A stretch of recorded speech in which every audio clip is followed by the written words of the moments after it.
there, like where you went underneath. Oh yeah. The park. A little sneak release. Yeah. And I love this mural. It is cool. Yeah. Oh, it was back in the day when they dug it out. Local art students got to do the paintings and the murals on it, and that's actually mocked after a previous Huber member there. Very nice. Very talented.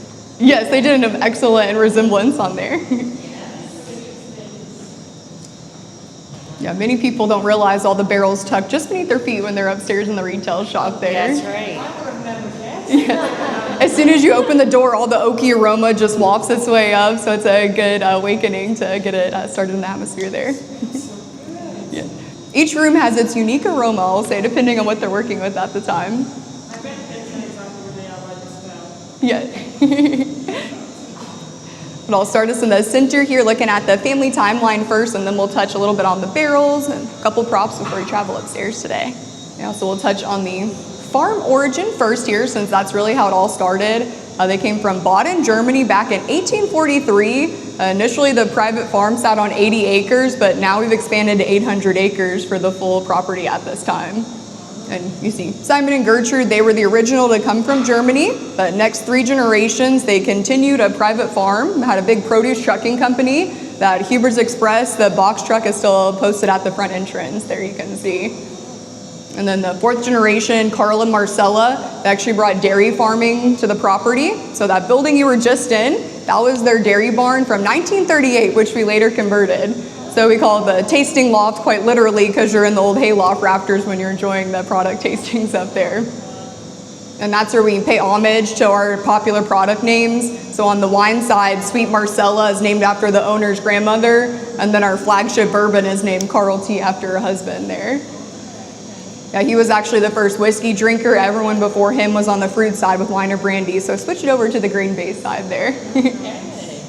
And then with the farm itself, you may have seen some of the tractors and trailers driving about. We started up the U-picking phenomenon back in the 60s here. So we're shortly approaching our busy season. Pumpkins is the biggest hit. We planted like 70 acres of pumpkins this year to accommodate, yeah. Yeah, we'll have multiple tasting tents set up if during our Fall Fest season, and then the hot apple cider donuts and music stages. So it's just a fun time to come and hang out on property, listen to music. It's a gorgeous, yes. It's my favorite season. It's a gorgeous commute in every day, I'll say, driving up all the windy roads up to the property here. And then switching on the alcohol and bev side, so after the winery opened up, that was 1978. The cellar was dug out just for this purpose. We made all the wine in this room alone until 99. Yeah, so it's just beside us where all the fruit would be brought in to process. We'll actually see where they process fruit nowadays in our next room. We knew we were gonna have to expand when we opened up the distillery in 2001 here, so we'll get to travel through about 10,000 square foot layout that houses all of our equipment nowadays. Yes. And then the big photo on the back wall, that shows you the 7th generation, so it's their parents who are the ownership. Direct cousins, Ted and Greg, but all of their kids have started working here at least 2020 and on.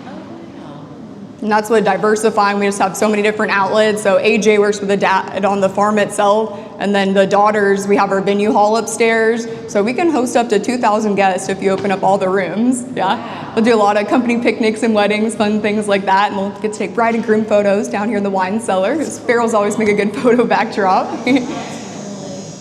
And then it was Ted, he actually started on with the winery, but then his 2 sons studied for grape growing and winemaking, so they had viticulture and enology degrees. That really just elevates their palate tasting and really having that expert blending experience there. So this is the aging room? For all the wine cellars, so there is going to be the smaller size, 72 gallon, and those are our traditional dry red and white wine products. And then the larger barrels are for the port style of wine, and it's an 8 to 10 year minimum for the Knobstone Reserve there. So I can see there's some Starlight barrels there. So I mean, you age the brandy or the whiskey Yeah, absolutely. Well? Oh yeah, all the barrel aging, all on property here. Does that change the flavor of the whiskey or the brandy because it's aged where wine is aged? Or? So yeah, so we have 4 specialty bourbon barrels down here. They're kind of tucked in the back, but when we had our 175th anniversary, they had 4 barrels filled with bourbon, and then all the guests signed them, but they're gonna release it for 200-year anniversary, so they're hanging them down here, and then closer to time, they're gonna pop them out in the Rickhouses to get the good temperature fluctuations there. Yeah, but for the port side, we actually have an original port barrel from 2004 that's still working on its age statement down here. That's what, there's never really a set amount of time. You kind of have your average range, but it's up to one of the winemakers or the Huber distillers to decide when they want to do the special releases. So with our family reserves lot, that's where always the more elevated, older bottles are coming out. And we'll see similar barrel storage once we're out in the Rickhouse as well. We store all of the barrels on the metal rack system we're looking at here for the wine barrels. Bigger ones, we're only forklifting 2 at a time, but standard size, you can easily forklift 4 to 6 to move around from Rickhouse to Rickhouse there. And then some of the barrel logos will actually look familiar to us. The big ones beside us, you see the small logo, Rideau. That's one of our French oak cooperages. Right here, they're aging for the port wine barrels, but we also do our French double oak bourbon barrels with them. That's a. Can I ask where you sourcing all your barrels from? We use 7 companies in the States and many from Kentucky. We're actually just picking up our own barrels, same day delivery in our truck. But with the international oak species like French, Hungarian, we use 11 coopers altogether. And we won't do any of the toasting or charring on the property, but we'll work with them to decide the various levels. Really, each of the Hubers, they'll have their own preference. So typically the dad that goes the heavier char levels, and then his sons having that wine influence go with the 1 or 2. So it's cool to have the different releases and different profiles you can find. They'll actually showcase it on the bottle. You'll see on the white strip where it has the age statement and proof, it may say T. Huber if it was our owner's barrel, so you can track them easier. And usually they'll like to have a fun competitive edge, take bets, see who'll sell out first. So it's good to have that on board with their different flavor notes there. Yeah, absolutely. I will say we'll have to get a new printout. We just had the last Huber wedding about a month ago with Christian. They got married up in our venue hall upstairs. Very gorgeous, yes. And it makes it handy. Most of the Hubers live on property here, so not a bad commute at all for them. We met them this morning. Christian, you were upstairs with, the newlywed. And what was really cool was that all of them, like I said, how many distillers do you have? They've got 4 distillers here. Yeah, when the grapes came in, all of them were on the line, like actually like processing the grapes. All hands on deck, yeah. Yeah, like there's not like, no, that job's like your job or like get the workers to do it. They were all hands in, like sorting the grapes, getting rid of like the ones that were no good, pulling the like excess leaves off. So that was quite cool. Yeah. Usually the first year and the last to leave at the end of the day, coming in and checking everything out, making sure everything's where it needs to be. Yeah, just as we were just fortunate timing, I think, as we came First in. thing, yeah.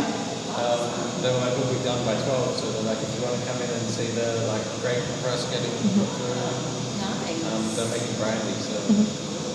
Yeah, they did the vignoles. That's one of our oldest vineyards on property. It's actually the grapevines hanging up above us here that we processed this morning. They set it up down here. We'll do private tasting events. We had a fun one. It was a speakeasy, so you had to knock on the front door, give a secret password before they let you underground here.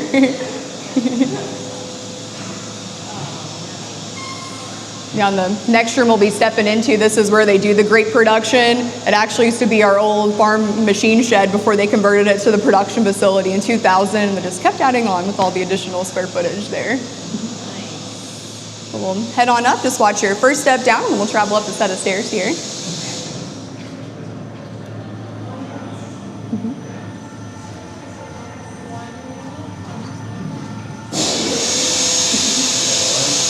You see we hang our awards around like jewelry everywhere upstairs as well.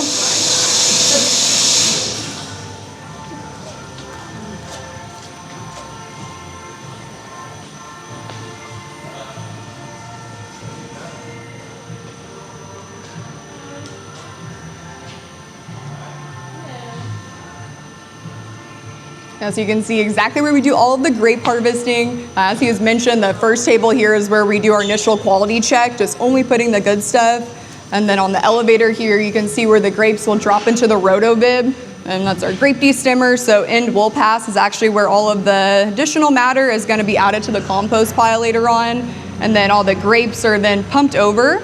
And then for the juicing stage, they're actually working on our bladder press in the corner, but they'll compress it with air and that gets all of the fruit juiced. But we do have the two separate juice purposes. It's more of that clean, clear juice that's used for the wine production, but all the heavier sediment with some of the skins, that's what we're using for the brandy production here. So good save on juice waste having the winery and distillery all in one operation there. They're quality controlling the grapes too as they were coming through there. Oh yeah, you don't want anything if it has like rot, or you want to be tasting, making sure you got a good bunch on there. Yeah, he was like, you know. Little snack before you hit the lunch hour too. Eating some grapes as they were coming along, that's quite funny. And this is where we do all of the production. So when it's the strawberry season, the peach season, it's all brought in through that garage door and the totes. And some of the bigger grape harvests for us, it's over 20 tons in a single ship and processing on. Yeah.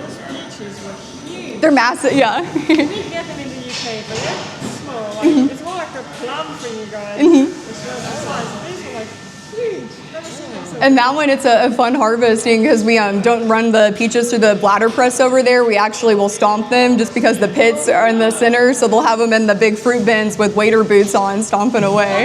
Yeah, so a little added labor of love with the peach juice there. And we do right now on the floor we have our XO, the peach brandy, our first 10-year release, but the peach whiskey is one of our newer introduced products, just about a year or so out with us there. That sounds delicious. I've had some peach ice cream and that was so good. That's what, the ice cream shop, we always have the seasonal, the mix in there. I just told him, I don't might have been you two eating ice cream. We were driving up, I said, oh, we gotta get an ice cream. It's always a good way, to get a sweet tooth in on the visit. Homemade ice cream. And we did an event last year, Sips and Scoops, prepared different ice cream with different bourbon pours, so that was really popular on the patio for the July time there, yeah. Well, I'll show you guys in the corner here next, and we'll look at our original still and where we're actually running some of the brandy production here today.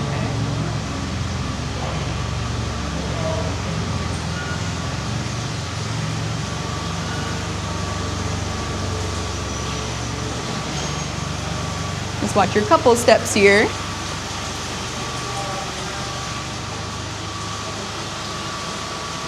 What's overflowing out of that? That's Doing a little clean. You already did the brandy, Jason? okay. Cleaning out from the brandy this morning? Yeah, getting ready to refill it. Okay, cool. Yeah, this is our original pot still. It's an 82-gallon setup. You'll notice on the front lid, Christian Karl, that's the German fabricator who had it delivered back in 2001 when we got our licensing in. And we'll do all three of the brandies, doing the grape brandy here today. We'll also do a peach and an apple. And then the other times of the year, we could running gin here. Gin will take place about a month and a half out of the entire year scope. And we'll also do light whiskey production here. Light whiskey is actually the base for our flavored whiskey products, the blackberry and peach flavored whiskeys. But it can average up to a barrel per day, just depending on what's running. And we'll repurpose as much of the distillate as possible. So the heads, the highest alcohol content, that's used as the cleaning supply throughout all the given tanks and equipment surrounding us here. Then with your tails, your lowest alcohol content, they'll actually redistill, and that's how we get that light whiskey production mentioned earlier there. I like that you are utilizing essentially every part of it. So Yeah, yeah. That's really good. We used to do hand sanitizer conversions during the pandemic there. That's good, yes. And this big tub in front of us, it's original from the 4th generation's dairy farm, but they're collecting hot water from the boiler, and that's what's used for flushing out all the transporting hoses and cleaning out the bladder press once the end of the day is complete there. That's gonna make a nice bath. I know sometimes, it'll be a nice steamy bath after a hard day of harvest for sure. It's deep enough. Yes. Definitely. It's so nice. And it smells so good in here. Has the fresh, Yeah, we have a lot more varieties. We just started last week, and then heading into this week with the vignoles, and then Saval will be one of our next ones as well. Do you all get to taste the products? Oh yeah, that's how most things are decided. Like even for the blending of different barrels, they'll be laid out in that front space, and then if tasting 8, you see 1, it's just good on its own, you want it as is, or if 2 are better balanced with each other there. And even for our small batches, that's how we'll decide where we land on proofing for the certain bottle products there. I was just checking the proofing of it now. Can we help? Can we give you a hand? I can let you try it. I'll tell you how high the proof is first. I think it's 160 something. 160, did you say? 160 proof. It's not legal to give us that, is it? This was only 142. A little bit more mild. Only 142. Yes, only 142. Do I drink like this? Can I Yeah, it's high. It's gonna, any germs you got will be No, it's coming. not about the germs. I was asking if I was allowed to drink it or just no. You want you can pour some. I gotcha. Oh god. It's nice. It's a bit sour. It's got like a So that's the first distillation. Oh, this is our great brandy distillate. Stripping distillation. and there's a bit of oil aftertaste. Yeah, you're gonna have the oil still there. So we'll collect all this variety as we distill it, and then we'll put it back into the still, prove it down to about 30% alcohol, and then redistill it all again. We've tried some others, but they were never as fruity or as oily. They were just. This is made from grapes. No, I know, but I'm just comparing them. And this one, I can drink that. Not very often. Not very much. On occasion. Add a little water to But it. Yeah. Yeah, I tried it before. From this morning. That's not bad for being 140 something. Yeah. Yeah, doesn't drink, you still get the sweet fruit base. Oil aftertaste. Do you feel that when you lips? It's like moisturizer. You can actually see it, if you walk over here, you can actually see the oil on top of the distillate. So, if you look in this container right here, Oh, you can see it on the the rims. little white stuff is, so on the second distillation, the oil won't be get down back up in the solution. We're taking this very low, taking it down to about 30% alcohol. Oh, hello. Into the hard sugar, and then we're going to redistill it. Cooking nicely. So you got all your competitors over here still Oh, watching. those are some friends of ours, yeah. We broke a couple bottles up. Yeah, well, Oh, one nice. of our salespeople went down to Texas for some sales meetings, and he brought some stuff back from them down. Yeah, they make some phenomenal bourbon. Get up for a sales meeting, come back with a bunch of whiskey. My kind of sales meeting. I got you here, sir. Thank you, Jason. Yes, thank you. We'll come back when it's ready. Yes, Yes, 10 years for that. 10 years. The reserve. And this next room was our first add-on of production, so we'll see Tank's growing us a little bit in here. Now he's going to take that 140 something and proof it down to what, 30? They'll prove it down, so when it goes in the barrel, it could be 112 or so, but when we release it on the floor, it comes out to 80 proof. 80? Okay, so you But can water it down then. yeah, they'll have the water added, and then if we do our bottled and bond, it's usually in the apple brandy variety. We actually just had our 12-year oldest release of the apple brandy product upstairs. Cool. But with the reserves, I mean, we're still having barrels aging that are going to hit 25 years at the end of next year for us for the brandy program. Yeah. So the one y'all released at 10 years, is that your highest? Yep, that's the highest. So for the early years of Starlight, we were only fruit distillation. There used to be state laws. We weren't allowed to distill fruit and grain within the same production address. And so starting on with the fruit, it wasn't until 2013 we added on the grain-based production. And we actually ran all the initial vodka and bourbon on the original Christian Carl still before we got the larger pot in 2015. Is that so the law changed? Yeah, 2013 is when it changed over, and our ownership was working with them just to really get the laws changed over. And big thing was tax reductions and just having the farm background and keeping as most things sourced in house as possible here. These tanks are massive. Yeah, and here we're looking at a 62, but the one beside us almost 12,000 liters on its own there, but not quite the biggest we're going to see yet today. Not the biggest. Yeah, not yet. And any of the tanks that aren't active fermenting stages, you'll notice some have a tag on the door, tells you what's inside and all the steps it's gone through. That's just for our own short view passing them, but in our computer, they have like a 3D virtual layout of the full facility, and that's how we're inputting what's in tanks any given time of year here.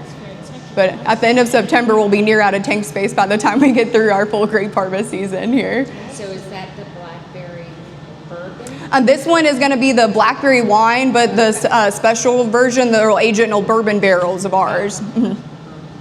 It adds more of that like vanilla, creamier texture, and just another way to reuse the bourbon barrels of ours. But the blackberry whiskey for us, that was our most popular selling bottle last year.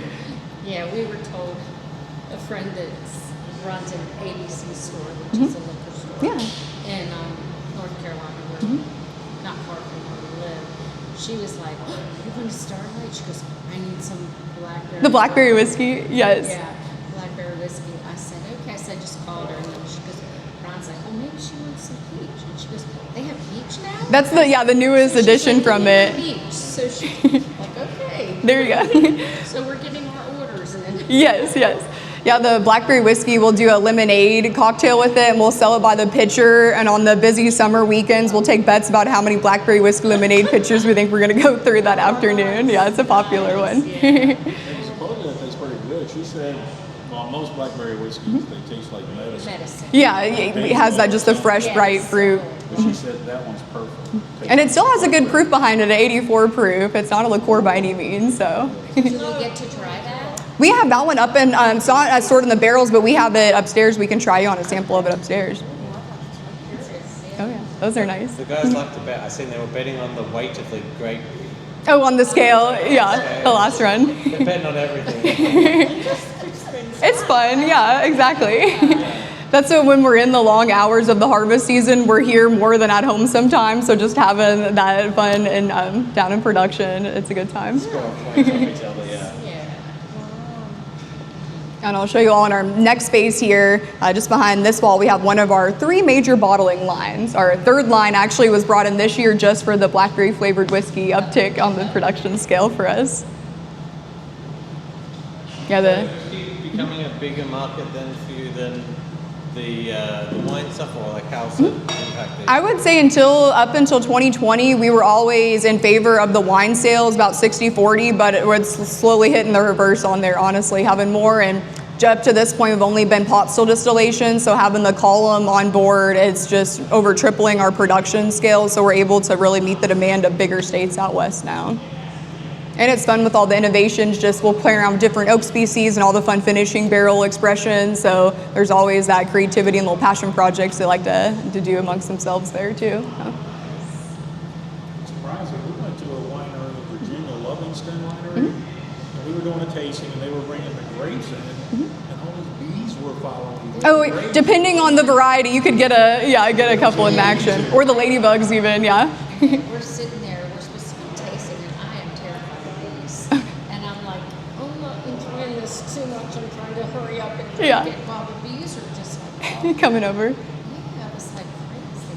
They know where the good stuff is. Yeah. they do. Follow the bees, they know.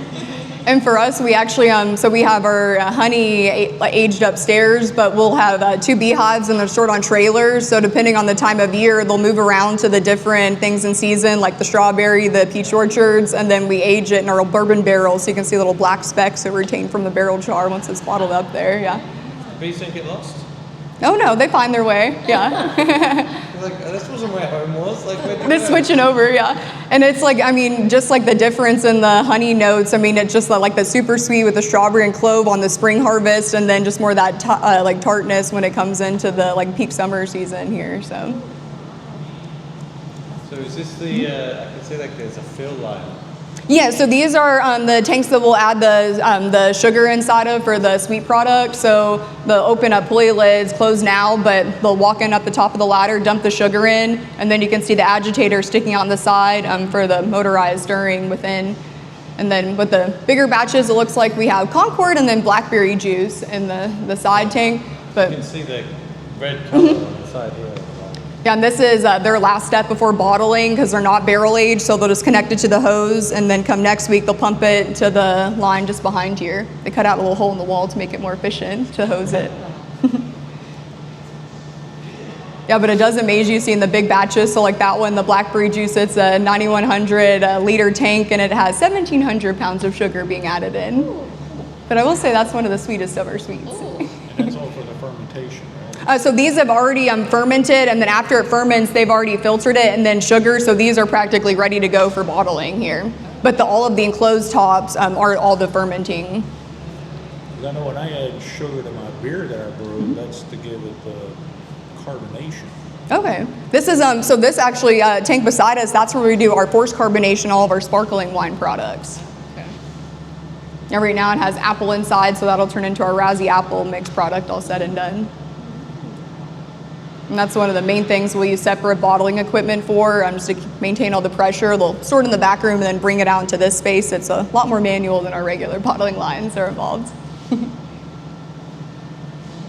But I'll take you guys on down and we'll see that more optimal bottling line here. Yeah, in this space it's actually mocked after the wine cellar, so same square footage, just appears bigger with our elevated ceilings in here. Just keeps going. It just, yeah, keeping adding.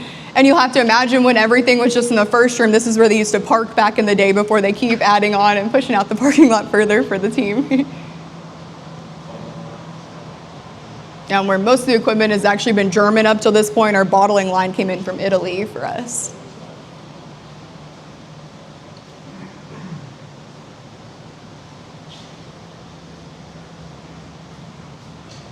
You guys can get as close as you like since not running this line here today. Yeah, we always get it set, ready to go for our next run. So the green cases are the empty bottles ready to go. Many of the parts you see interchangeable within half an hour. Team can get it reset for different bottle styles.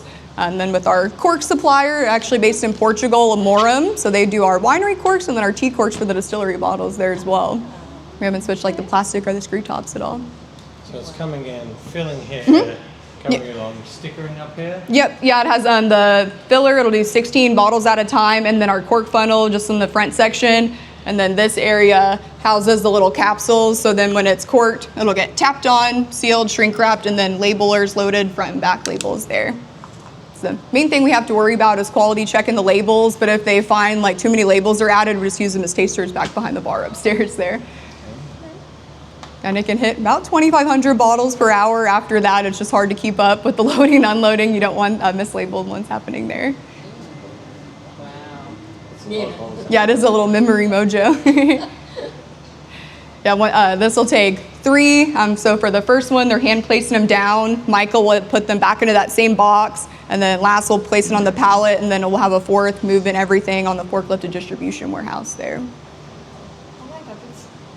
It's automated, but it's quite manual. You're still, yeah, to get everything set up. It's not touched it. It's still made by someone. Yeah. I really like that. It's not all machines and things. It's part machine, part human. And I really like that. And that's what it's unique for us because it is every aspect. So they'll be processing the grapes and then eventually they're going to be on the bottling of the product, so, and all the in-between steps there too. So yeah, because it's a family business, everybody's involved in every step of the process. Oh, yes.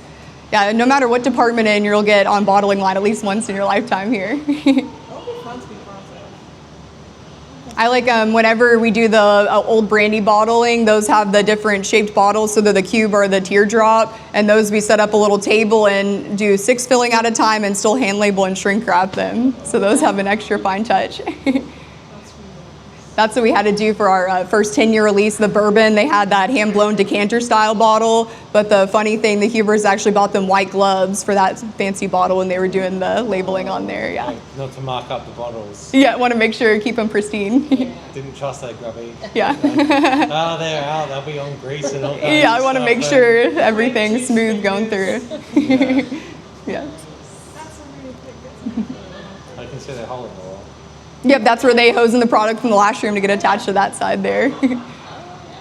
And then the attic space just stores all the extra capsules, all the labels.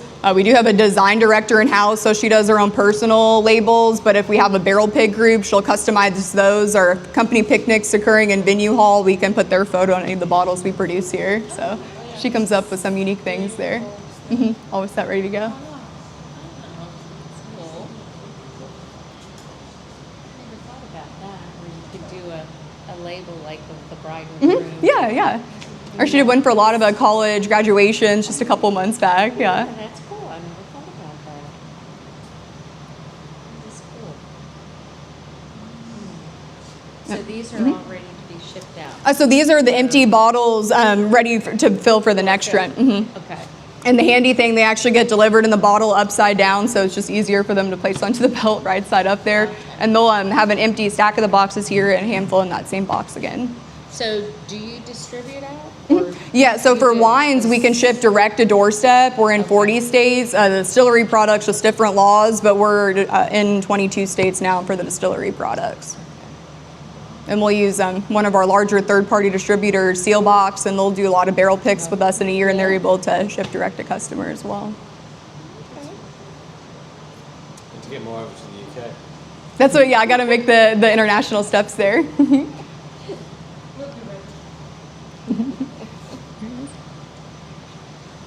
And our next room here, we have a big display wall in place. I'll point out a few key things for the distillery, and then we'll travel on into the still house itself here.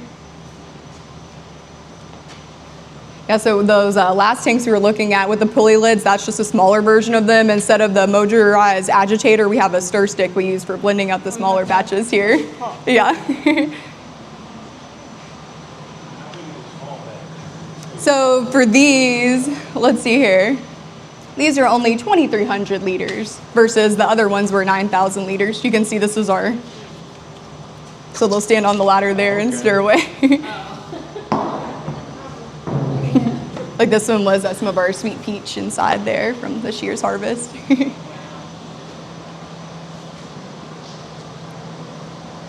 And here they put up a kind of jazzy display in our forklifting hallway. Yeah, to showcase all the competitions, the top half, we have a lot of those awards hanging on display. And American Craft Spirit Association, our owner Ted was actually their first vice president, so we held those first competitions up in our venue hall, just already having the infrastructure there.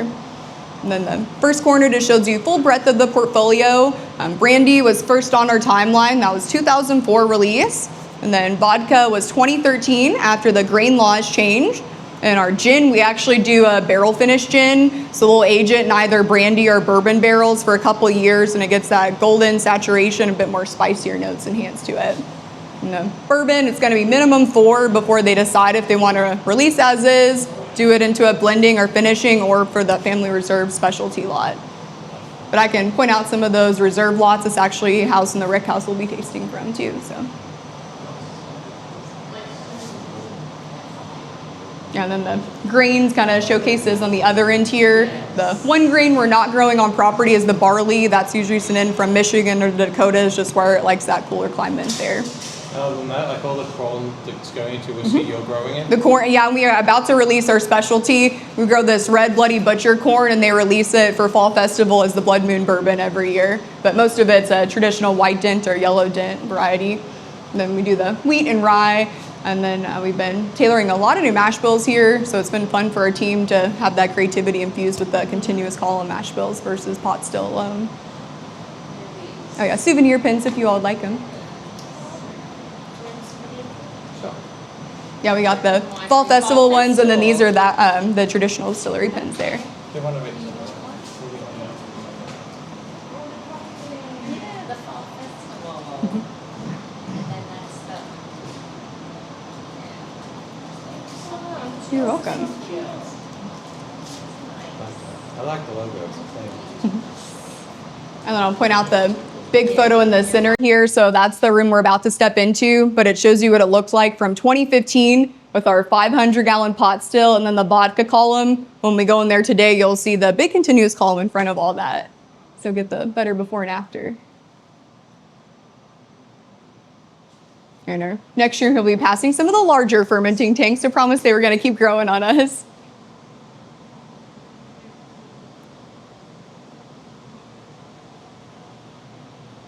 You have lots of Concord juice fermenting in this space currently. You can see a little spillage on some of the inner sides there. So that one's really cold, right? Yeah, so they'll have all the tanks have glycol jackets, so we can chill down any of the tanks with juice in the side, and then it separates out that heavier sediment. It's easier for us to run through the filter process that way.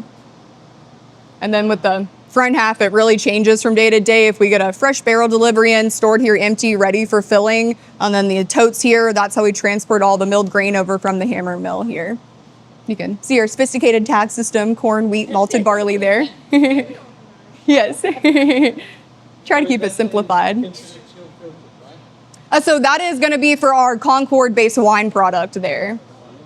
It'll be a cold stabilized is the term that they process.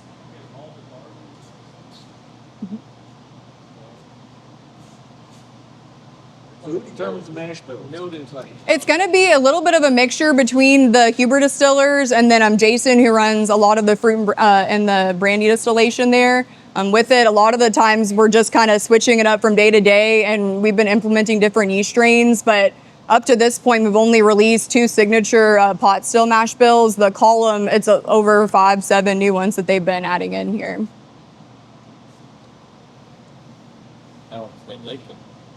Yeah, a little overflow in the fermenting stages there. And I'll take us on into the still house. So this is the room from the photo I pointed out to you all, so you get to see the after with all of our grain upgrades.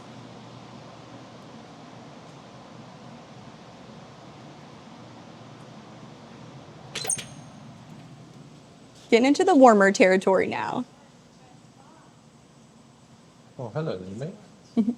Oh, nice and toasty. Yeah, we like to hang out here in the winter time, especially. It's nice. Yeah, we have our bigger boiler room housed just behind the back wall there. But nowhere near as hot as it can get. Last August at 120 degrees was the ultimate record in here, yeah. You can see the first step here. So our cooker in the corner, they'll forklift up that tote of grain and then measure it out for mash bill. And average grain cook, it's 3.5 hours for us nowadays. And what mash bill mix are you using? Oh, so we're just running actually our wheat whiskey last week, but on the pot, our traditional mash bill, it's a 60 corn, 20 rye, and 20 malted barley mash bill. And then with our 4 grain, that'll add in slight wheat percentage at 9% and tone down the corn at 51%. And then our bigger fermenting tanks we just actually brought in this last March, so those are the 16,000 liters apiece. We actually have some of that wheated bourbon in that first tank beside us there.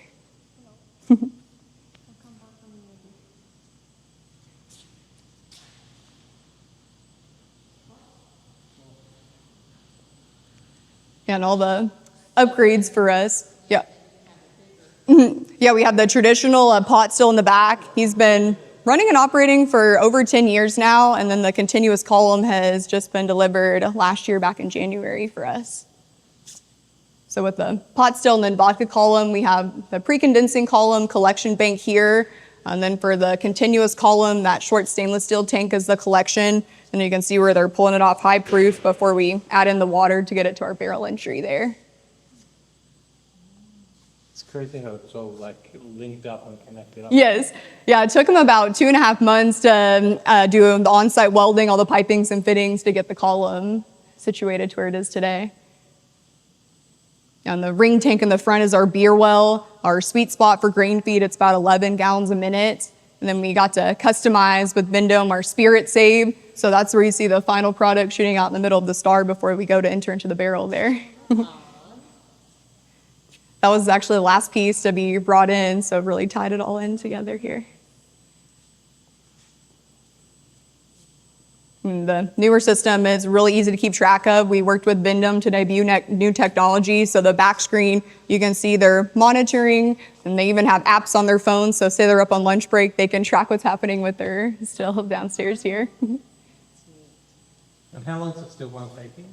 Once they start like running it through? They'll usually start kicking on everything at 7 or 8 o'clock, and then we'll get done by 4 o'clock just to make sure we have enough time to clean it all out before the next run's there. But our pot still output at 7, 8 barrels in a shift. Column is anywhere 15, 20 barrel output there. So we already built our extra rickhouse to accommodate the storage space we're needing now.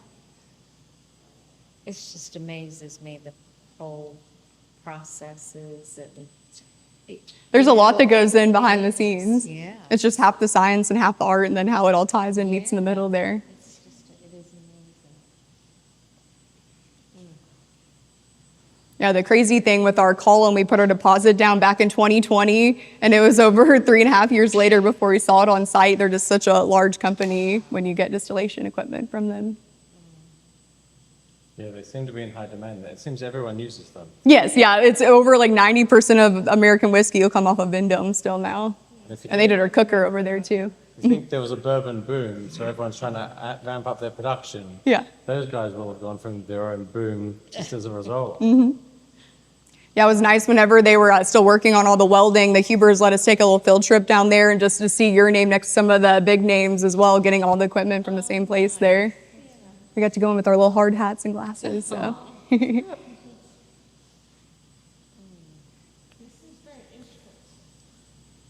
Just, yeah, a sculpture piece in itself, all the craftsmanship.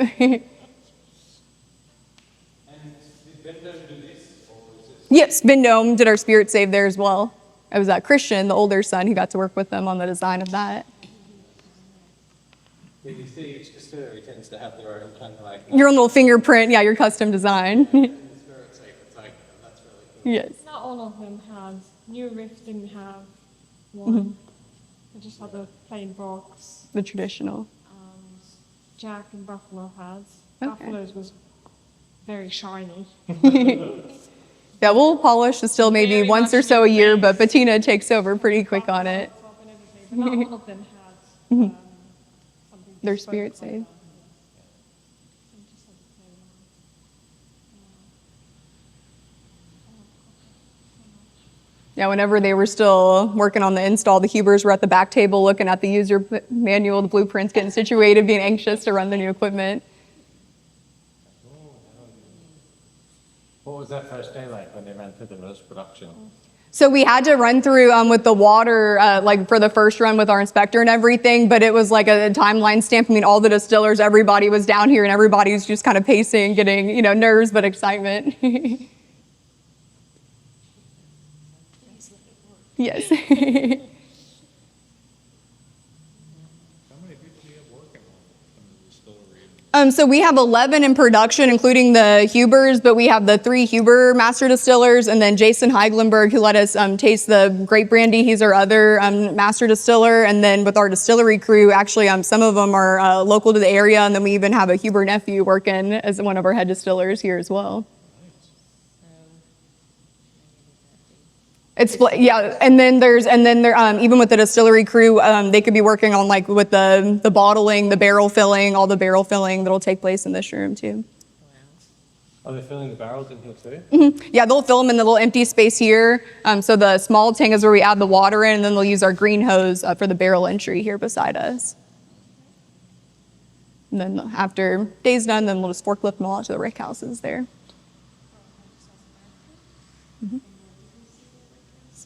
Oh, that's where we're headed next for the tasting. Yep, all the red pole barn structures out back. I guess I'm so used to Rickhouse. Very untraditional, Rick systems we have here. Yeah.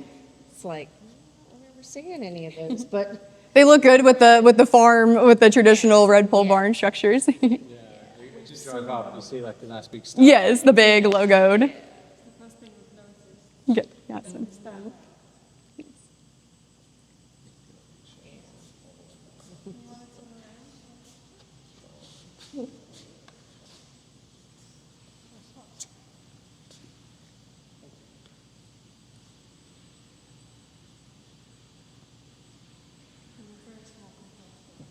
Yeah, 20 foot tall for each of the columns there. All right, guys, well, from production here, we'll pop out our side door and we'll head out to Rickhouse 2 here today. Just watch your eyes, it'll be bright coming out here.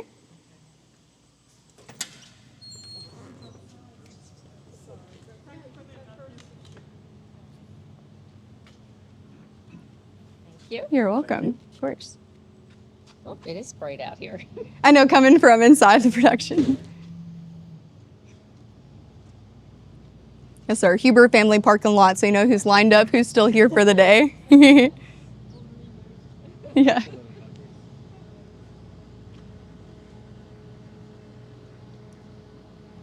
Yeah, the truck here is what they're forklifting and bringing all the totes in for the grapes. It's gorgeous. And then we have our business office here. Then other side is our larger shipping distribution warehouse. So how many barrels are you doing, let's say, a year at the moment? So having the column on board, that's the first time we're hitting over 1,000 bourbon barrels in a year. We were nowhere reaching that when we were the pot still alone.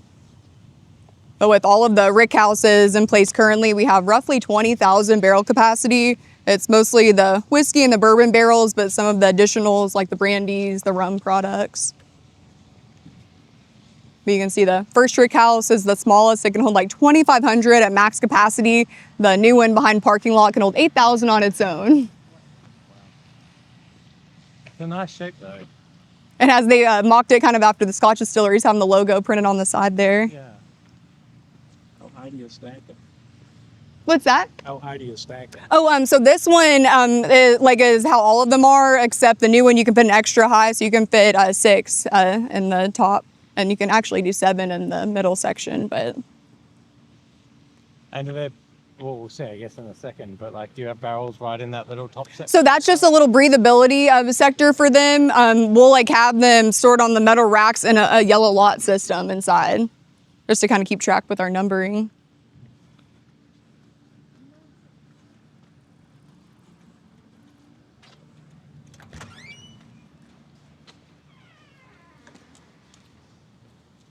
Yeah, Rickhouse number 2. So this showcases all of our barrel diversity with the finishing warehouse here. And we've used our same crew to construct all of our Rickhouse structures here. And on the back wall, it looks like clocks from here, but that's our temperature gauges, so we can keep track of our height versus top of the Rickhouse and just track the fluctuations and the heat and cold cycles out here. Oh, the 2 different temperature gauges? So we can see the fluctuation. Oh, first thing I get, it's our Brazilian Mizanara Oak. Oh, I get Oh, so apple, yes. apple maple. Yeah, it has that like caramelized, sugary note. Has that like cinnamony. Yeah, it has a cinnamon. Yeah. Yeah, as soon as you open Amberana, it is. The low temp gauge is just over 80, and then at the top of the Rickhouse, it's just under 100. Nearing 100, yeah. Once you hit barrel 4, the sauna really takes over on the top. 15 degrees difference. It's wild. You know what they say, you know, when you do the tastings and stuff, they're like, oh, it's the different heats of the Rickhouse. They never actually... Seeing it in live action, yeah. That much difference, like... Because you think, how much different could it be? Oh, and just in this one, yeah, alone and being the smallest with that range.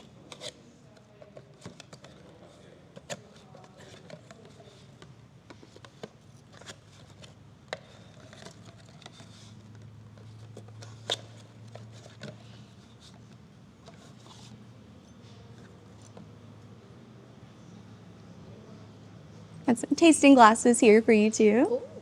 You're welcome. And I set your empty black box so you can package them in, at the end there with your little box. Oh yeah, we're gonna be tasting through a couple things here.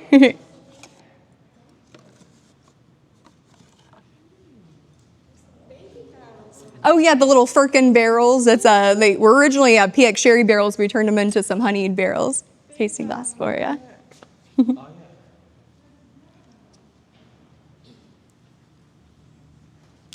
And I do have water bottles in here for you all as well if you'd like.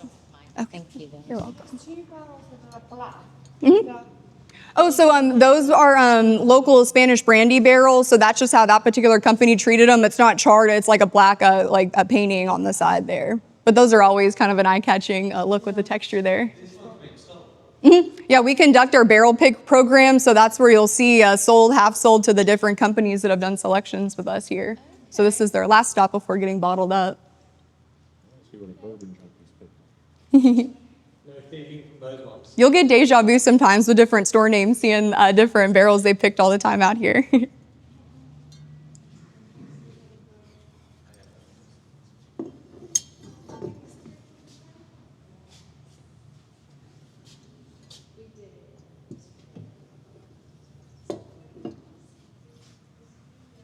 Start us out with our straight bourbon pour first. 5-year-old. That's our 3-grain mash bill, so that's 60-20-20. One of our straight bourbons to get us started here. You're welcome. This is straight from the This is store. the straight bourbon. Okay. This is the first distillery that I've been Thank to. you. Straight from the garden. Oh, straight from the, and this is cool. So this Thieve, it was actually made from Vendome. After all the scrap copper they had from our pot still, they fabricated the Thieve here for us, and has a nice angle so you can bend it down into the different barrel shapes. It's cute that it's called a Thieving. Whiskey Thieve. Yeah, and this one, the barrel I pulled from, it was Spirit Premium by Canton for the barrel stats. But on the char level, it was a char 1 with toasted heads, and then the seasoning, that's that little stamp on the top. So it's air seasoned for 2 years before they treated it for the char level there. So I can see the barrels have essentially two different logos. Oh, our logo has changed quite a bit. So really old barrels have a shooting star logo, and then it switched over to our bannered logo, and then this is our current logo here. Okay, so that's the newest. That's the newest, the most updated. And then the finishing barrels, we just have a spray paint stencil. We try to get our logo on there somehow.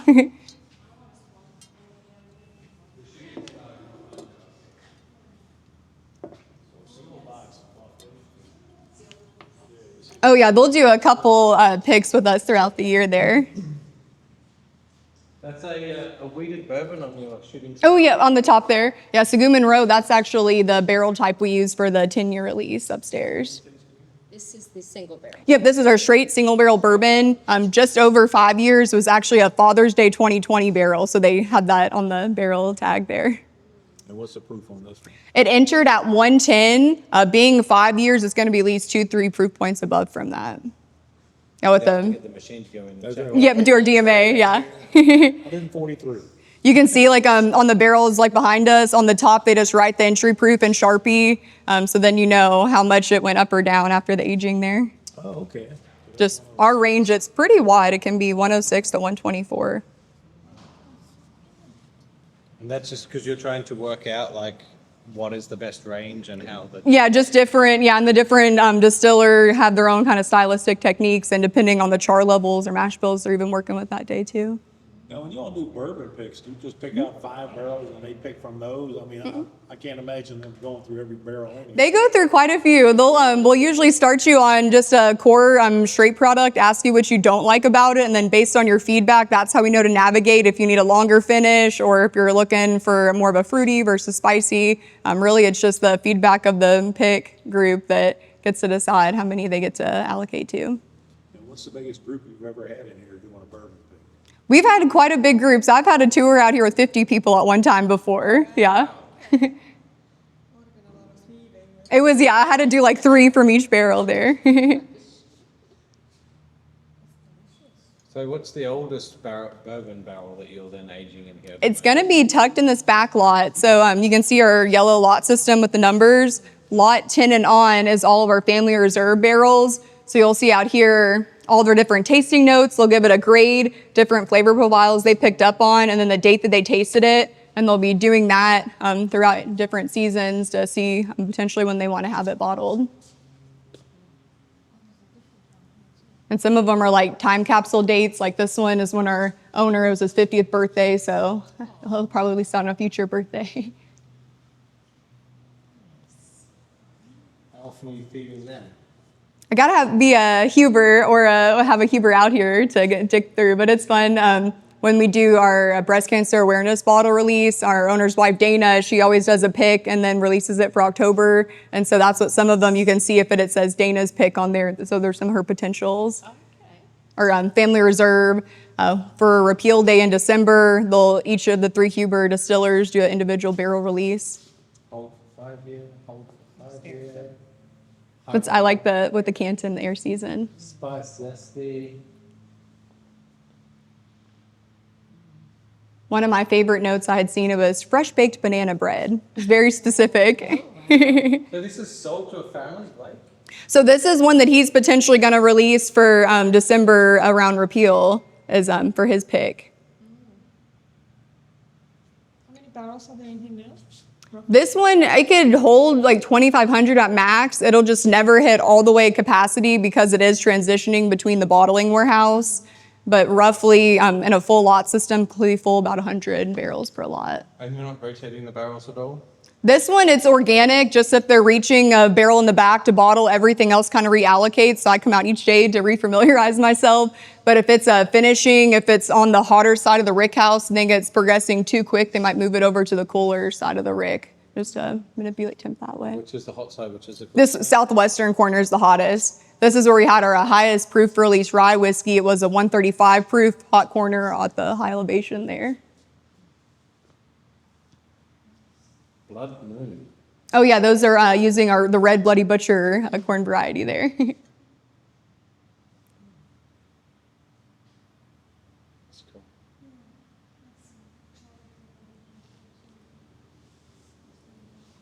And for our next one, I'd like to dip us into a double oaked bourbon before we do some finishings here.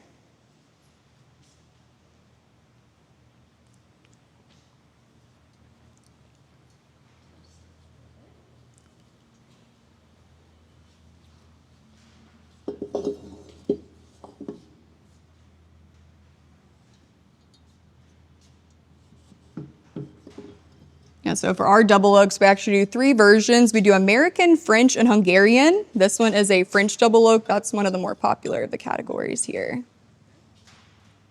I don't know if you can do it over your table. But Oh, you're fine. oh, It's seen quite a few different spills. Thank you. You're welcome. This one is our French double oaks bourbon. thank you. French double oak. Yeah, this was a fun series they conducted. They actually had barrels fabricated from 5 different forest regions, each giving the different flavor and palate influence here. It has that dustiness. With the French oak, it has a little tannic.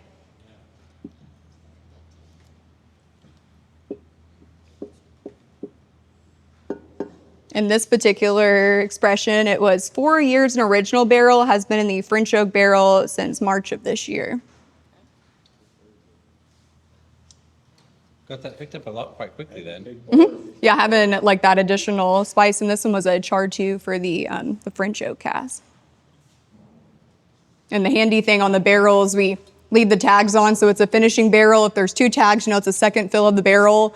But with the QR code system, that'll tell you how old it was in the initial barrel. So for this one, it was 5 years, 8 months, and 9.7 days in the first barrel before it was placed in the traditional tag there.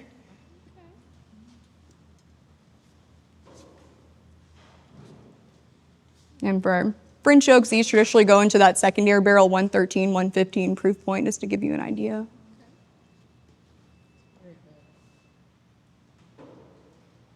Yeah, this is one of our recent lots. They'll send us over barrels for the distillery and then usually have a wine barrel shipment in the same one as well.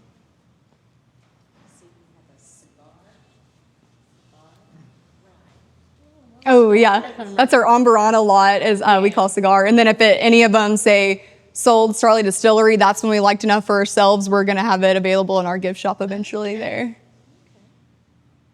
Yeah, a lot of the distilleries are putting out the cigar series. Yeah, cigar blend. It's especially getting into the cooler season. Yes. It's popular.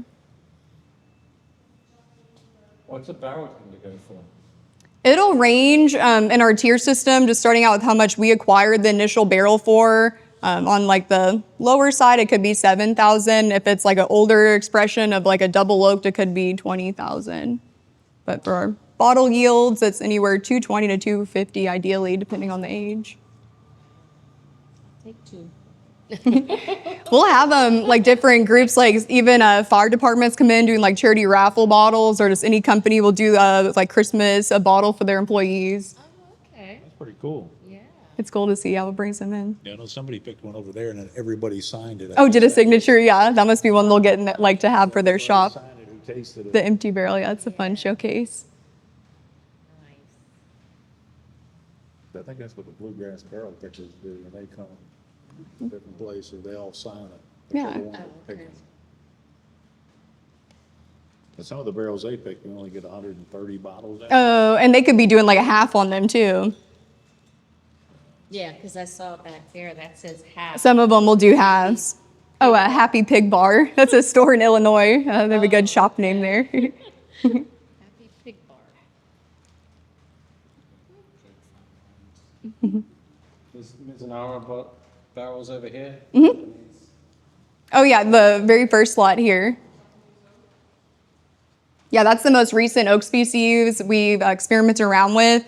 And it's the tree itself, it has to mature 200 years before they harvest the tree, but it's very branchy tree. So you can see the barrel staves, they're only about 1 inch wide.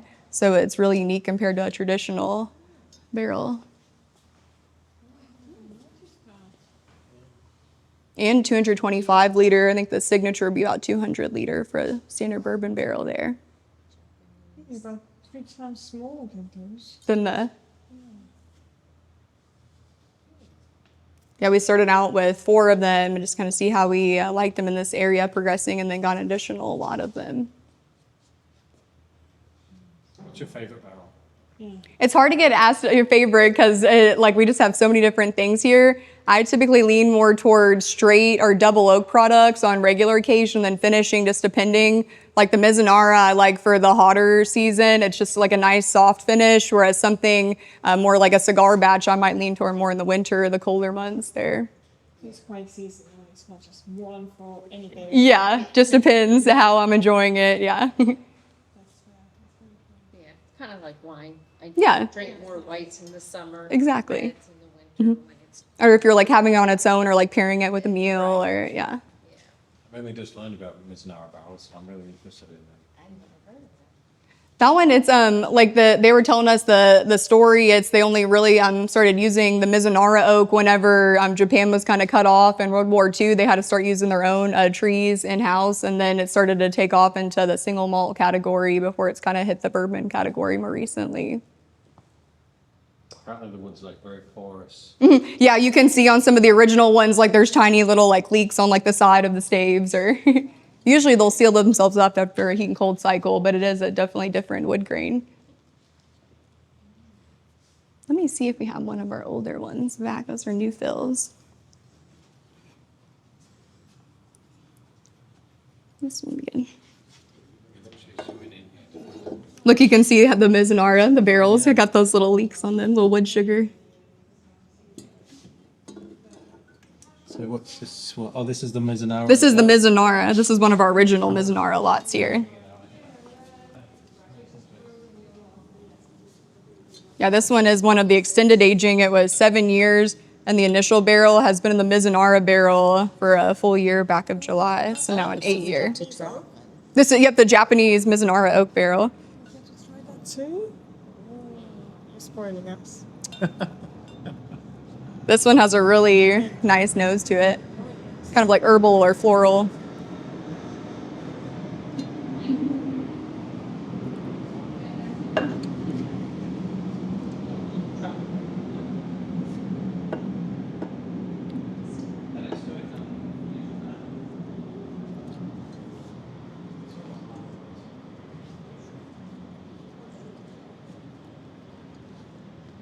That's nice.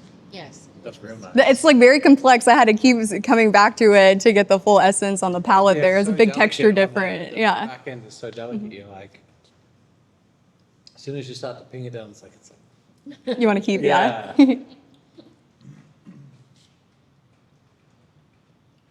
Yeah, the Mizanara, that was one we just brought to competition in San Francisco, and they got a grade of 99. So that's one of our more well-awarded bottle expressions we have out right now. that's the one that you've bought. Upstairs.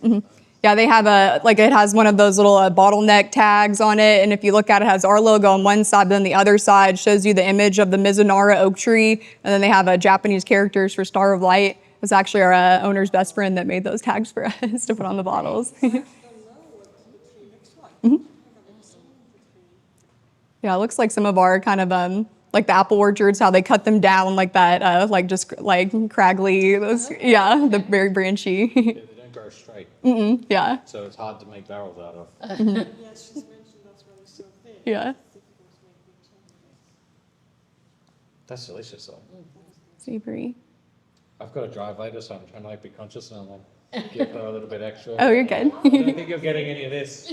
And you can christen a barrel too. We do that for the barrel pick groups. If they're going through like, however many 15 barrels in an afternoon, any barrel, they'll just splash it back on because it'll absorb in the oak within minutes. So it goes back in that way. That's very good. The Or mints. you sit down and eat a little something. Yeah. Wait a little bit. That's what we do sometimes. It's like just kind of sit down, if you eat something and wait a little bit. Yeah. Yeah. It's not that much, but I think Yeah, it adds up. But this is beautiful, actually. it The is. Miz, yeah. This is my favorite. They were all good. I Yeah. can not hold any of them. This is fantastic. Good special occasion pour. You don't share this with a non-bourbon company.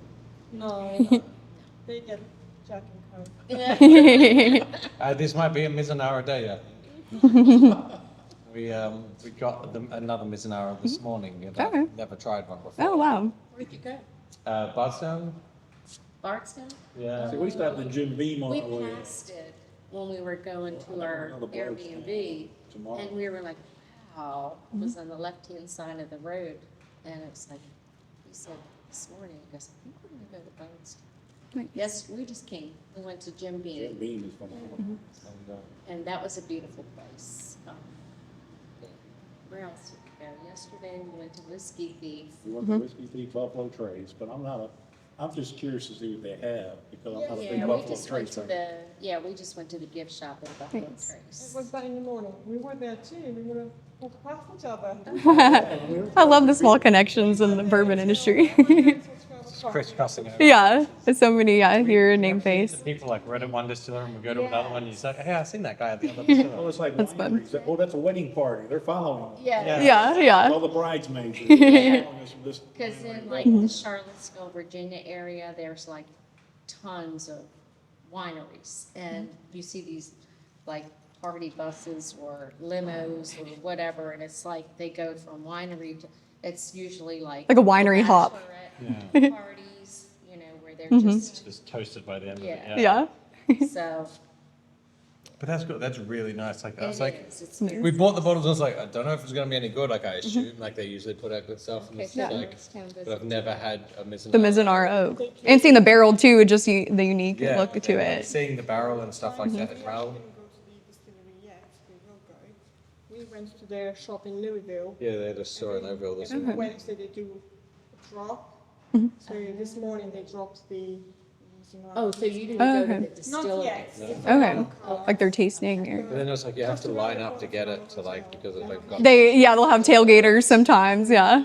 Yeah. On Facebook yesterday when they're releasing, so I didn't queue from 4 o'clock in the morning, I was already awake. which was bad because people didn't show up until. You guys are what, 6 hours difference? Yeah, so like it was like 10 a.m. for me. I'm like, I'm up. You're already out and about. I'm like, I may as well go and like go downtown Louisville, take some photos in like the golden hour, like So did some you stay really in bed? beautiful photos. Where did you go? 7. Oh, There you go. Slept in a little. Went down, took some photos to downtown. Had a walk around. 7 and I met. It's a gorgeous, like downtown and like the Whiskey Row and just the old architecture on the buildings. But not at like 4 in the morning, no one on the road, beautiful light. It's Wow. like the photos are really nice. Like Nice. of some of like the distilleries that I've taken there. It's like, Oh, cool, 6 cool. hours wait for him and 3 hour wait for me. Now, was that a 375 milliliter bottle? Or Yeah. yeah, that's on the yours. smaller one? Yeah. But they don't. But you guys do a big one on yours, don't you? The Miz, yeah, we do the full size 750. yeah, when we filled our bottles at Whiskey Thief, it was the small The bottles. half size. Yeah. But it was fun. You got to, you don't do it by halves, do you? We do the full bottle for the bottle fill. We just started like selling the 375s like in finishes just so like if somebody is traveling or you're kind of mix and matching for like a gift or something. I But was quite surprised when we first came to the US, was it 4 days ago, 5 days ago. In the UK, you get the minis, Right. and you get a 70 or 75 centimeters. That's Don't it. really get in between. You don't get in between, so you don't get a jumbo size. Yeah. either. So you come here and you have 4 sizes to pick from. yeah, And then sometimes you get the medium ones, the in between the mini and the regular size. like little 100 milliliter, yeah, And we've never seen those before. all different. They're so cute, and I kind of want all of them just to have the. Like a mini. As is, yeah. You can have the full size, and I can have those. A hobbit bar, yeah. But yeah, we don't get those, so we don't really see them very often. It's quite interesting to see. And also, you guys do the very big ones as well. Like, Yes. you get the like, what? Yeah, 1.75. Yeah, It's like huge. they'll have a handle so you can carry them around. Yeah. We get those sometimes for wine, so they call them Magnum, or for Oh, yes. sparkling. Okay. But apart from those, we never get anything big. Not for the whiskey. No, we never saw it before. So it was quite quite interesting to see. But how's the thing? We were in Germany last year, and Don was walking past, and there's this liquor store, and it had the Weller's 12, which is really tough to get over here. And it was 700 milliliters, and it had a box. I said, I'm buying that one. And had a- Wow. I put it in a box, I put it in the suitcase. The brought it package. home. You had to. Yeah. If Wow. you look at the exchange rate, it said, that's a fantastic exchange rate. You Yeah. can't buy it here for that price. Wow. Some things are definitely a lot harder for you guys to get here than there are. Well, it's harder for us to get this over in the Yeah, with the Starlight. Yeah, yeah. Yeah, you work. Yeah. We'll be patient. Good, We'll good. take some bottles home later. There you go. Share it with our friends and they'll come next. That was delicious. Good. That was good. That was So my did you favorite. guys buy anything at Buffalo Trace? Yes, Alma TV. 2 of those. They okay. released it. Oh, so you were there Monday? Yeah. Both days. Both days, Monday, Tuesday. Yeah, but they only had it Monday. Yeah. The second day when you Put went, the bottles out, was telling us, you missed it. Oh, a quick. Like 7 or 8 Blantons, so people are going, oh my God, it's Blantons, I know diner Blantons, I'm thinking, okay. Yeah. Well, we get, Awesome. the Sazerac, we get a lot of stuff because they've got a big push to the UK, but, Oh, which is why, again, like, coming here, it's interesting because every shop has a Sazerac Buffalo Trace pick at the moment. But like, stuff like this, like, nobody has, like, nobody's. Yeah, with the you might craft see a bottle scale. that's like, oh, what is that? Because I've tried the honey finish. Oh, yeah, this one are more popular. You guys had a honey finish that someone brought over, and that was Okay. the first time I tried one of yours. It's very Smart. sweet. Oh, Very- Yes. I mean, it's a honey finish. Yeah. Like, it's very sweet. my time was okay, but it was Yeah. good. Yeah, you couldn't drink a lot of it. It's What's the Just sip? A little dessert pour, yeah. Yeah. like we were going through the witches, and then you have that, then oh, that's delicious, and then you get to the end of it, and like, okay, I've had enough of that. That's good, yeah. Because it's really just need like small pours, but A little hint. same with some of the sherry finishes. So like it's really rich and it's delicious. Yes. But same as like if you have a chocolate cake or something, you know, Yeah. it's just great, and then it starts to That's your nightcap, yeah. your sweet taste buds start going, okay, enough. Yes, exactly. So It was very Good, you're welcome. Well, switch our gears here. I'll guide us back. Our bottle fill station, they have it set up as a speakeasy environment back here. So I'll get you, showing you what we have selected for that.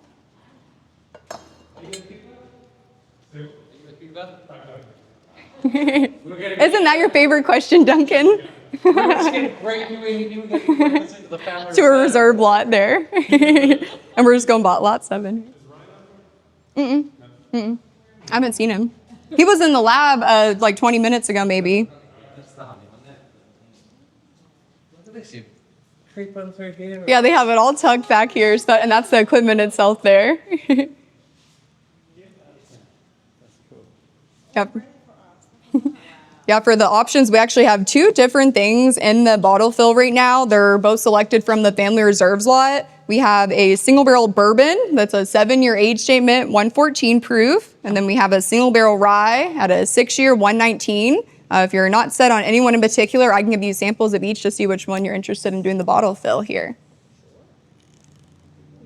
Mine's almost certainly going to be a bourbon because I'm always like working my just a smidge. 'cause I'm still working out my feelings with ryes. You have to find the right rye, I always tell people. Thank you. Oh yeah, that was Ted's Father's Day present from last year, so it's the tasting fair. Oh yeah, of course, of course.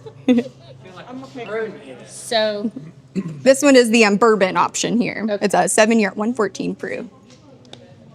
I think it's just got one. That way, if one really stands out, you can do the same, or if you just want to do one of each, you can do that as well. Well, it's in your suitcase, so don't. no, you might be bourbon. Space left.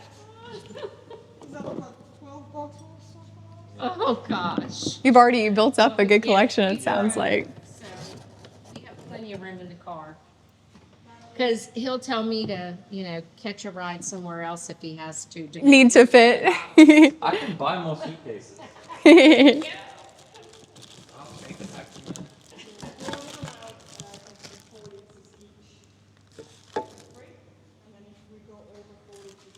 Just pay the taxes. It's still cheaper. If I was to buy it in a store, you've still got to pay the taxes and the duties. Versus, yeah. So Very I just pay the taxes. Come across, is there alcohol? This one has good, like caramelized wood sugar on the palate. It's really nice. I Yeah, really like this. I like the bourbon pour. Okay, so that's this. This guy here. Okay. And then you'll, this is like the label you'll fill out. So you'll fill out like the date and the proof, and you can put your initials on there as well. Awesome. Would you like to try the rye, or are you sold on the bourbon? I think I want to try the rye too, because since we're both doing, if we like them. Then you know, yep, you can do Then one we'll and do one. one of each. Yeah, I'm going to absolutely. go straight in for that bourbon because that's delicious. The bourbon option. Oh, you have to try the ride, just try it. I mean, I'll It's, have it. I'll, it's a I'll free try it. try, right? Yeah, I'm glad. You can try it. I mean, That was that whiskey thief yesterday, it's like their rye was phenomenal. Oh my And their wheated was phenomenal. And rye is in our Indiana state grain, so it's a good place to try it. Yeah, that's plenty. Little smidge. oh, this is the Indian. Oh yeah, rye. They just designated not too long ago, and we tag it our old Rickhouse rye whiskey for our straight rye here. Thank you. You're welcome. Smell that spicy grainy. Definitely a different flavor. A lot of people don't like rye. It can be the polarizing, yeah. They don't like that. Out of the two, I think I prefer the first. The bourbon. Okay. bourbon. That's just me. Good rye. It's not like that because some rye is Yeah, very. it's- It's not oval. Yeah, it has more of like a citrus orange zest. Yeah. I'm usually not a fan of rye.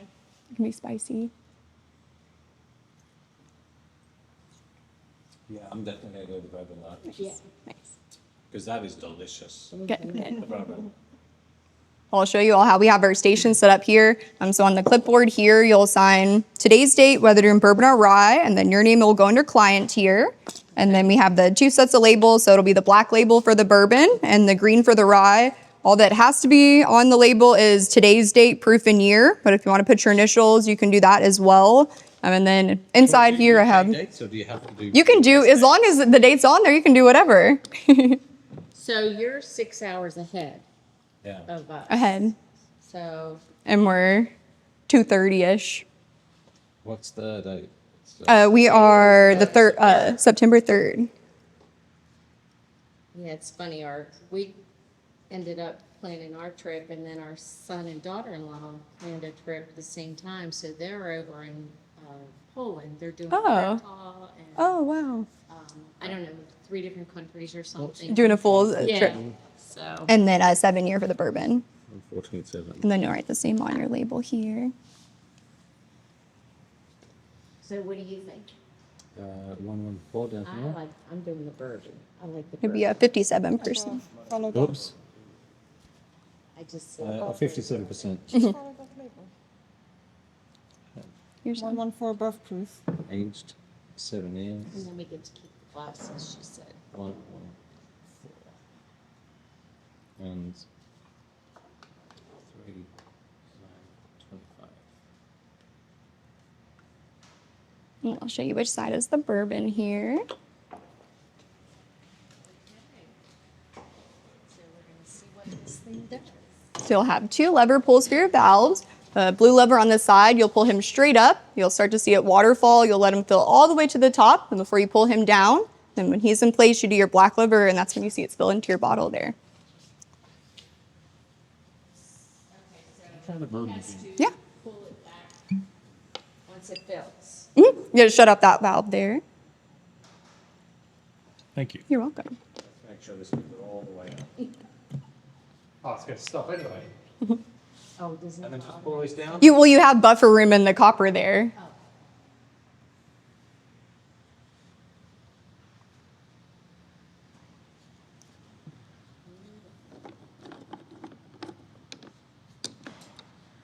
So that's the bourbon. The bourbon. I like the bourbon. I mean the rice. Rye's good, but That's what it's good that you get to taste and figure out which one you like best. That's why I always say do 1 or 2 up or down so you get the last little bit there. Pump it out. Yes. And then here's a cork there for you. And then I show you them on the top of the bottle. It has 2 sets of stars, so I use those as center points to guide along your front and your back label there. How did my book go in? So about that. Just you'll push it, and then I'll make sure it's all the way down before I seal it up here. Fresh cork. Your tote bag.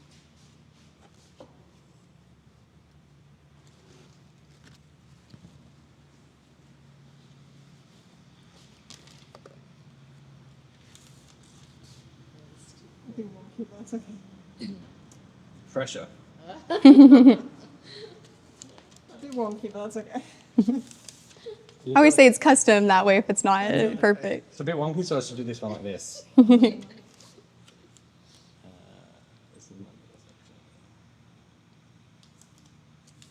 Oh, Ooh, got a bubble, huh? fix that up. There you go. There you go. Awesome. Okay. I'll get you sealed up here. Let's get on the heat gun. Yeah, they got me a battery powered one out here where we don't have electricity. Exactly.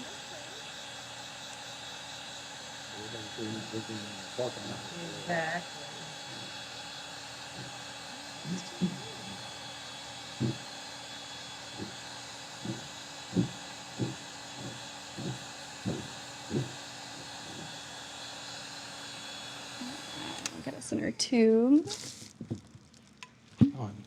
So you get the State Reserve tube here, and I'll get you in a bag.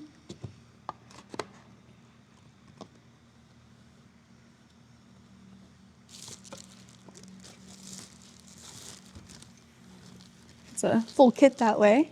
Wonderful. Thank you very You're much. welcome, absolutely. You guys think you'll both do bourbons? I think. All right, I'll just have you sign each that you're doing bourbon and then your name and your client there. Just trusting the expert palate there, you see. Oh, you'll just put today's date again, so So it's September 9. 3rd. I just did it weird to really confuse people. Figure I it saw off. that. I was like, is that how you guys do Yeah. it? The reverse. And then bourbon. Normally, when I'm dealing with the American people, I will put for example, put SEP, SEP. Oh, instead of the date, so it, yeah, it could get You know, that's gonna misconstrued. be, internationally viewed. That's smart. Okay. And it's 1 for 14. 114 and then 7 year for the bourbon. Here. All right, Okay. babe. And then you'll on your label you'll just do the today's date, the proof, and the year in the box there. Date is 9, 9/3. How many bottles of bourbon do you have? 25. Well, And now then it's you'll do going up. 114 in the proof box, But I've got about 160 different and then bottles, 7 year in the age statement. and about Okay. 80% There you of them are open. And you can put your initials on the bottom if you want to, but that's just all that has to go on there. Because a lot of, we don't buy to flip, and we don't buy to look pretty. We buy to drink it. And There you go. it's hard to. Sometimes we buy into. And then if you grab your bottle, we'll get you set up on the bourbon side there. This I'll probably take a time, and it might take a while. You'll just kind of angle him to tuck him underneath there. Okay. And you'll pull your blue lever first, let him fill all the way to the top before you pull him home. And then when he's down, you do your black lever there. Obviously, Buffalo Trace is quite good. So did you get any E.H. Taylor, small batch? Yeah, we get that pretty regularly, easily, whenever you want. In the UK, so I did buy it.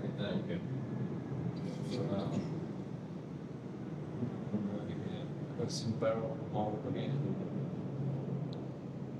Of Buffalo Trace we got in the store. We were there yesterday, it was like, there's nothing here that I can't. So just fill it up to. It'll just stop, Oh, it'll stop automatically? and then just Up or down, yeah. squeeze it out. See, I didn't get as much as you did. See here.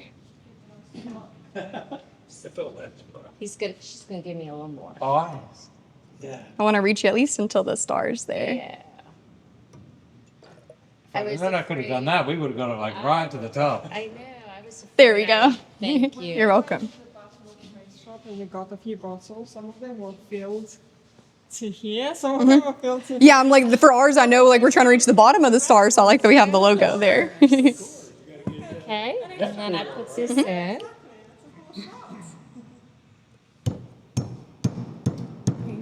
And you see how the top has the stars on the front and back, so I use those as center points for your label on there. Okay. And then put the Oh, label yep. on next. And then you can have your white strip on the bottom there. Put on this. Yeah, we'll bring the camera around for no pressure. No pressure. So, like, put it. Yeah, lock one there for you. Like there? Mhm.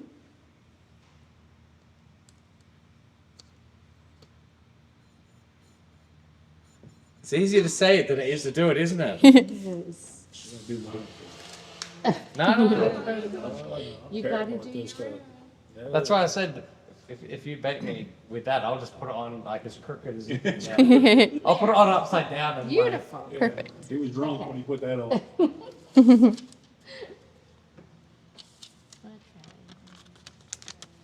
I'll say it for the, for like the miles, you mount it upside down, that's why it's upside down. Beautiful. I'll get you sealed. Have you ever had Penelope? Yeah, I got I had 22 bottles of Penelope, so that is probably my favorite. Apparently the architect is coming out, we're getting an architect release on Friday. They're doing some of the architect releases. The Cranberry was. No, not the architect, They're doing their state, state. yeah, the state. Yeah, on Friday? Yeah, we're gonna be in line. Doors behind, again, See, that's the only place you can get the founders days. You can get the other ones, like I got the 10-year and the 9-year last year, but you can't get the founders unless you're here. At the big KBF, Pardon me? at the Bourbon Festival, or? No, it's Lux Road Distillery. The beat. There we are, Miss. You're welcome. Of course. All right, so I guess I get to do mine next. Huh? Yes, sir. Did you fill out your Bible No, stuff? Is that important? You'll just copy hers. Make sure you have your name there. He's just worried about the bourbon. He doesn't care about The fun part. priorities. I'll just stick my head under and just then Do a full pour. I'll be the whiskey thief. That's right. Oh, that's so cool. Like, I didn't realize what's the whiskey thief is what you were using. Oh, that's, yeah, the tool. That's Yeah. the whiskey thief. It's a fun tool. I went to Whiskey Thief Distillery. I was like, okay, that's the name of it. But then she And then I'll have you fill out your label here. straight. So, You'll do on this line, you'll do today's date, so the 9/3 on this little strip there. Like, So see, it'll they be had 5 different ones. So we got to try all 3, 5. And then 25, And then do 114 in the proof box, more so than the others. 14. So and then 7 year in the H box. still a little bottle. About that There you are. big in the Wow. But they don't. Then you can sell- grab your bottle, and I'll show you on the bourbon side. And just tuck them underneath there. And then you'll do your blue lever first, so fill him up, and then pull him back down, and then your black lever. And that blue leather. Oh, on the side here. Oh. So we've already picked up one Mizanara today, but I mean, I can see why this one double gold, because it is delicious. So we're gonna add one of these to the list as well. You come with me. So that was a lot of fun. Found out a lot more about the whole site. They make a lot of different products. I mean, we've seen a lot when we went into the shop when we first got here, but they make a lot of different products, and that was really great. I don't think that the Mizanara is normally like part of the tasting. I mean, I don't know for the barrel thieving, because there was a few of us that asked about it and was interested. Ricky, the guy, just opened up a barrel and let us try it. So we've got a pizza here to come home with, a little bit of leftovers. Got a few barrels that we've picked up, so our fill your own and the Mizanara, which was absolutely amazing. It's going to be nice to be able to try 2 different mash bills and Mizanaras, and quite interestingly, a 60-20-20 mash bill here. That was also interesting. I don't know a lot of places that do a 60-20-20, but that 7-year was really nice. That, I mean, it will be a different Mizanara that we've bought, but it also scored quite well, so that should be good. We're gonna make our way now to Stitzel and see what that old legendary distillery is like.